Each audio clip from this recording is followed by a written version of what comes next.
नहीं थी साथियों जिसकी हमें उम्मीद, उसी उम्मीद ने साथियों छोड़ा ना साथ मेरा। बताने से पहले जरा कुछ दिखाएं कुछ और आपको। साथियों कुछ बातें ऐसी होती है जो अपने आप हो जाती हैं, जिनके बारे में हमने कभी सोचा भी नहीं। साथियों यह वीडियो मैं अपने घर के छत के ऊपर से बना रहा हूँ।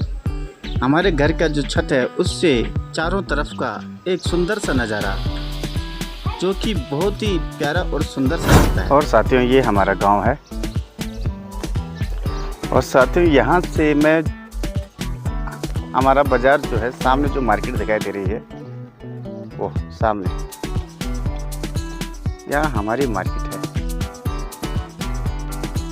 तो यहाँ से मैं पर डे घर मार्केट अप डाउन करता हूँ। तकरीबन ये 2 किलोमीटर के समथिंग होगा। साथियों इतना मैं पर डे चलता हूँ, 2.5 किलोमीटर आना 2.5 किलोमीटर जाना। इसका मुख्य कारण ये भी है कि ताकि शरीर स्वस्थ रहे। हालांकि रहने के लिए मैं ऊपर मार्केट में भी रह सकता हूँ, मगर साथियों शरीर बैठ बैठ के जाम हो जाता है, इसलिए शरीर की कसरत भी हो जाती है और सबसे मेल मिलाप भी हो जाता है। और साथियों ये गांव के अंदर ही हमारी एक दुकान है जहां पर कि राशन पानी, गैस सिलेंडर से लेके सब्जी, एक तरफ से एक मिनी सा स्टोर है हमारे गांव का, जहां पे कि सारा सामान उपलब्ध हो जाता है। शादी विवाह के लिए यहाँ पे टेंट हाउस की भी पूरी व्यवस्था है। तो गांव के बीच में एक दुकान है जहां पर कि लोग कुछ समय बिताने के लिए यहाँ पर आते हैं और अपना हाल चाल जानते हैं। और ये हमारे गांव का मिनी टैक्सी स्टैंड भी से कह सकते हैं। यहाँ पर गांव की रोड एंड हो जाती है। यहाँ पर आप ईंट देख रहे होंगे, जो मकान बनते हैं यहीं तक सामान आता है और यहाँ से फिर गांव के लिए ढुला किया जाता है। साथियों गांव के पास यहाँ पे जो लाल छत दिख रही है, नीचे जाके एक गांव में पॉलिटेक्निकल कॉलेज बना है जहाँ पे कि बच्चे 12वीं पास करके कंप्यूटर साइंस आदि की डिग्रियाँ यहाँ पे ले सकते हैं 12वीं पास करने के पास अपने घर से ही। और ये सामने सोलर प्लॉटिंग, आजकल सोलर प्लांट लग रहे हैं यहाँ पर।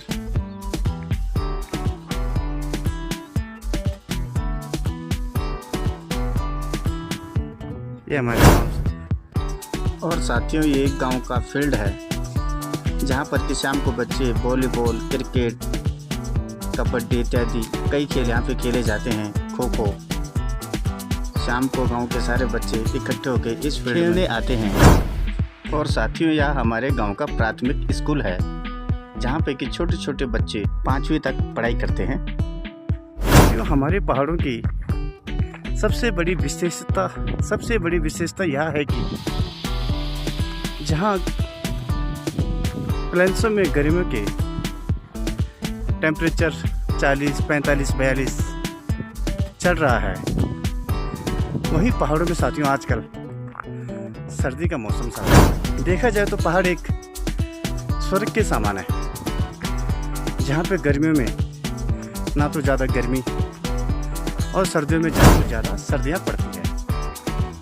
और यहाँ पे हवा पानी एकदम शुद्ध साफ, ना कोई प्रदूषण ना ध्वनि प्रदूषण, इसलिए यहाँ के मनुष्य तकरीबन ज़्यादा बीमार नहीं होते हैं।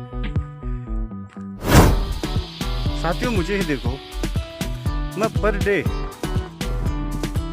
4 से 5 किलोमीटर इन रास्तों में अप और डाउन करता हूँ। यहाँ जो आप रास्ता देख रहे होंगे यहाँ सीधा हमारे बाजार की ओर जाता है। मुझे अच्छा भी लगता है पैदल चलना। जितना भी पैदल चला जाए शरीर को एक ताजगी मिलती है और शरीर कुछ थकने के बाद जब ठंडे पेड़ों की छांव में बैठो तो अलग सा सुकून मिलता है। इसलिए पहाड़ों का जीवन बहुत ही सुंदर और बहुत ही अच्छा है। साथियों जो ये खेत दिख रहे हैं, जब हम छोटे बच्चे थे तो फसलों से हरे भरे पीले नीले हुआ करते थे, मगर वक्त ने इस तरह इतनी जल्दी करवट ली कि पूरी धरती ही बंजर हो चुकी है। देखो दूर दूर तक खेती का कोई नाम नहीं, सिर्फ बंजर जमीन दिखाई दे रही है। पहाड़ों में स्वास्थ्य और शिक्षा की चरमराती स्थिति को देखते हुए अधिकतर लोग पलायन कर रहे हैं। देखो साथियों, दूर दूर तक अगर आप नज़र डालेंगे तो पूरा बंजर ही दिखाई दे रहा है। यहाँ देखो पूरी बंजर खेती, कहीं पे आग लगना, कहीं बंजर खेती, जो कि एक डरावना माहौल पैदा करती है। 1 किलोमीटर चढ़ने के बाद यहाँ पर एक पेड़ है जहाँ पे लोग थकान से थोड़ा सा रिलैक्स के लिए यहाँ पे बैठते हैं। कभी कभी मैं भी बैठ जाता हूँ यहाँ पर। मैं ली जब थोड़ा थक लगती ना, तब मैं थोड़ा थकान से लोग बैठ जाता। या मैं दिखाऊँ ना,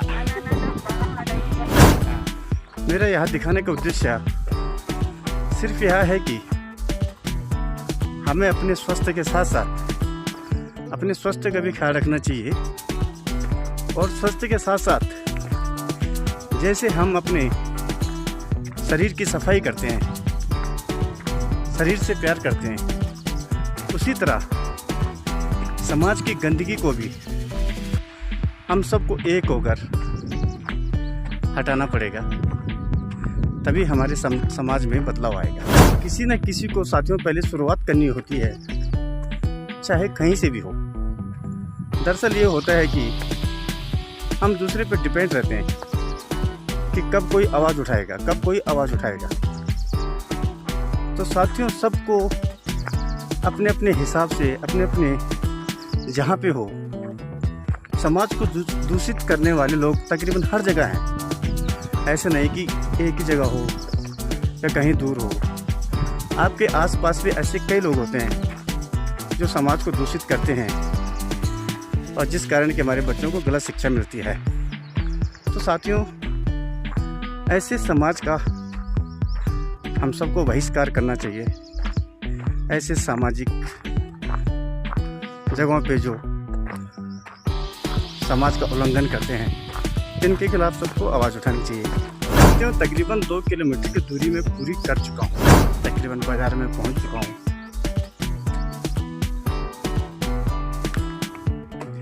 और अब शरीर भी एक ताजगी सी महसूस कर रहा है। देखना साथियों, आप 2-3 किलोमीटर कंटिन्यू चलो और जब आप पहुंच जाते हो तो शरीर में एक अलग ही स्फूर्ति रहती है, दिमाग भी एकदम फ्रेश हो जाता है। इसी तरह अपने शरीर में फुर्ती और दिमाग ताज़ा करने के लिए तकरीबन 1 या 2 किलोमीटर प्रतिदिन पैदल चलें। तो साथियों अब मैं आपको बताता हूँ वह बात आखिर क्या थी। हाँ पहले ये है ना, क्या अब ये नंबर कब बोल हमारा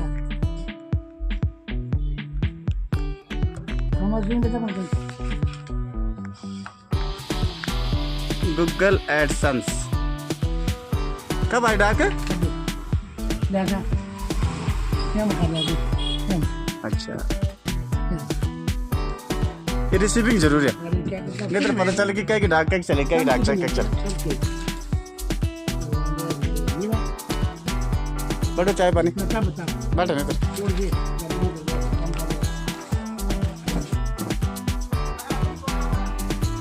तो साथियों जैसे कि आपने देखा कि मेरा गूगल एडसेंस आ चुका है। मात्र 3 महीने कंप्लीट होने के बाद मुझे एडसेंस पिन मिल चुका है। और साथियों यह किस तरह मिला, कैसे मिला, मैं आपको दूसरी वीडियो में बताऊंगा। यह सिर्फ आपके प्यार और आशीर्वाद के कारण ही मुझे आज गूगल एडसेंस पिन मिला है। यह गूगल एडसेंस पिन साथियों मेरा नहीं बल्कि आप सबका है। आपके प्यार और सहयोग के लिए एक बार फिर से मैं आपका बहुत बहुत धन्यवाद करना चाहता हूँ। धन्यवाद साथियों, जय श्री राम।